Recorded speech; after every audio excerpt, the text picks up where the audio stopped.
the struggle. From the very beginning, their worlds were never meant to collide. Alexander Montrose, heir to one of the most powerful fortunes in the city, had been raised among marble halls, crystal chandeliers, and a future already mapped out by generations of wealth. His family's name was etched in every bank, every tower, every institution that mattered. And yet, despite the golden cage around him, Alexander's heart had always longed for something real, something beyond the cold rituals of high society. That longing found its answer in Elena, the woman who worked quietly in his household. She was humble, diligent, graceful in her movements, and carried an inner light that no amount of luxury could replicate. Every morning, when she walked through the grand halls of the Montrose estate, she carried herself with a dignity that belonged not to her position, but to her soul. Alexander noticed her not because she sought his attention, she never did, but because of the silence she left in her wake. Where others chased money, power, or favor, Eleanor worked with a calm that spoke of resilience. Her laughter, soft and rare, echoed more sweetly to Alexander than the finest music performed at the endless banquets his family hosted. He watched her from afar, then closer, until admiration turned to affection, and affection deepened into love. But love, in their world, was never simple. The Montrose family was quick to see Alexander's growing attachment, and quicker still to crush it. His mother, Eleanor Montrose, a woman of steel beneath velvet, called it foolishness. His father, Henry Montrose, declared it a betrayal of blood. They reminded him of duty, lineage, and the legacy he would destroy if he pursued such a reckless path. "You are the heir of Montrose," his father's voice thundered one evening in the grand study. "Do not throw your birthright into the fire for the fleeting affection of a servant." But Alexander's heart had already crossed the fire. He could not unlove Elena. The more the family opposed, the stronger his resolve became. He found ways to see her beyond her duties, moments stolen in the quiet of the gardens, brief words exchanged in the library, an unspoken promise each time their eyes met. Elena resisted at first, not because she did not feel, but because she knew the storm that would fall upon them both. She begged him not to risk everything, but Alexander's soul had already chosen. The whispers began in society. Friends of the Montrose family carried tales of scandal. "The heir has fallen for a maid," they laughed. Gossip spread like wildfire, staining Alexander's name with ridicule. Suitors of noble families withdrew their offers, and business allies raised eyebrows at dinners.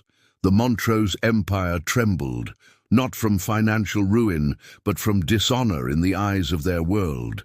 Yet Alexander stood firm. One night, under the gaze of the stars that stretched above the Montrose estate, he told Elena what no one else dared believe. "I would give it all away," he said, his voice unshakable. "The inheritance, the fortune, the Montrose legacy. None of it means anything if I cannot have you." Elena trembled at his words. Tears filled her eyes, not of fear, but of the impossible hope that had always been hidden deep inside her. For the first time, she allowed herself to imagine a life beyond servitude, beyond silence, a life where love was not forbidden. The family raged when Alexander's declaration became clear. They threatened to cut him off, to cast him out, to erase his name from the Montrose line. But Alexander did not flinch. He began selling his own shares, preparing to build a life beyond the gilded walls of his family's empire. His mother wept from pride's wound. His father disowned him with words as cold as the marble floors they walked upon. But even stripped of wealth, Alexander carried something more powerful than all their gold, a love that would not bend. And as Elena watched him stand against the storm, something inside her shifted. She had feared this love because of the weight it carried. But now she saw the truth. Alexander was not offering her escape, he was offering her partnership. He was not asking her to rise into his world, he was choosing to descend into hers, to build something from the ground up, together. For the first time, Elena allowed herself to take his hand without trembling. And in that simple act, beneath the disapproving gaze of the Montrose name, a new chapter of their lives began. Uncertain, dangerous, but real. The triumph. The days that followed Alexander's decision were nothing short of a storm.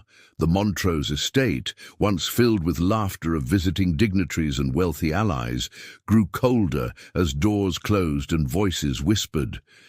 To the world, Alexander was no longer the proud heir of a golden dynasty.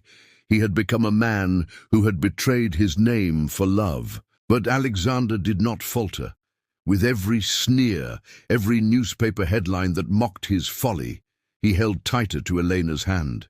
She, who once doubted the possibility of such love, now became his anchor. Where society saw weakness, she saw strength. Where his family saw shame, she saw sacrifice. They left the mansion behind.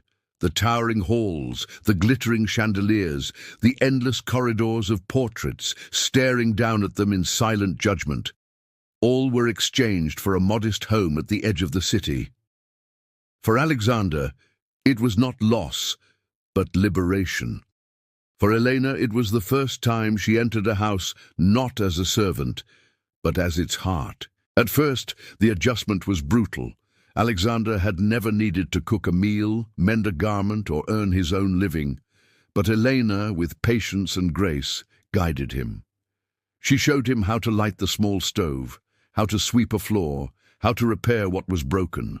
And Alexander, far from resenting the change, embraced it. With every small task, he felt closer to the reality he had always longed for, a life not dictated by legacy, but by love. Money was scarce, and for a time they struggled. Alexander found work using his knowledge of finance.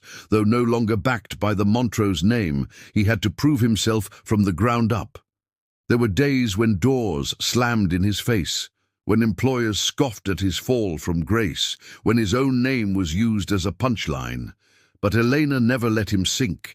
At night, when his spirit weakened, she would place her hand on his cheek and remind him, "You chose this, you chose us, and we will rise." Her faith became his armor. Months passed, and slowly Alexander built a reputation not as the Montrose heir, but as Alexander himself. He earned respect in small circles, not for his surname, but for his integrity, his knowledge, and his unwavering work ethic. The same newspapers that once mocked him began to print quieter stories of his resilience. And though his wealth would never again reach the heights of his inheritance, Alexander no longer cared. He had found the wealth of truth. Their love deepened in ways neither had imagined. In the quiet of their modest home, they discovered joy in the simplest of things: a shared meal, laughter in the garden, long walks under the stars. There were no ballrooms, no glittering jewels, no orchestras. Yet every moment was filled with more richness than any Montrose banquet had ever offered. Then came the greatest blessing of all, their children. With the arrival of their firstborn, Alexander and Elena's bond was sealed not only by choice, but by blood. Their little home echoed with laughter, with cries, with lullabies sung softly in the night. Alexander, once groomed to lead empires, now found his greatest pride in holding his child close, rocking him to sleep. Elena, once resigned to serve in silence, now stood as the queen of a life she had helped to build with her own hands. Years passed, and their family grew. Alexander's business, though humble, became steady. Neighbors who once looked at them with suspicion now admired them. What began as scandal transformed into legend, the tale of a man who abandoned gold for love, and of a woman who proved that dignity and strength matter more than lineage. Even the Montrose family, with their icy pride, could not deny the truth forever. When illness came for Henry Montrose, the father who had disowned his son, it was Alexander he called for in the final days. And though wounds remained deep, Alexander stood at his father's side, not with bitterness, but with the quiet strength of a man who no longer sought approval. Eleanor Montrose, proud and unyielding, watched as her son entered the room with Elena at his side, and their children waiting beyond the door. For the first time, her gaze softened. She saw not the shame she once feared, but the family her son had built. A family forged in love, unshaken by wealth or power. In the end, even the Montroses could not fight the truth. Alexander had found happiness, and nothing could tarnish that. Years later, as Alexander and Elena sat together on the porch of their home, watching their children play, they reflected on the journey that had brought them there. It had been filled with storms, battles, and sacrifices, but it had also been illuminated by moments of fierce love, resilience, and triumph. Alexander took Elena's hand, as he had on that night when he vowed to give everything away. "If I had to choose again," he whispered, "I would make the same choice 1,000 times over." Elena smiled, her eyes glistening in the fading sunlight, "and I would be waiting every time." The world had tried to break them, but together they had built something stronger than any empire. A love unshakable, a family unbreakable, and a legacy not of gold, but of hearts bound forever. And thus, the tale of Alexander and Elena lived on, not as a scandal, not as a cautionary tale, but as proof that true love once chosen conquers all.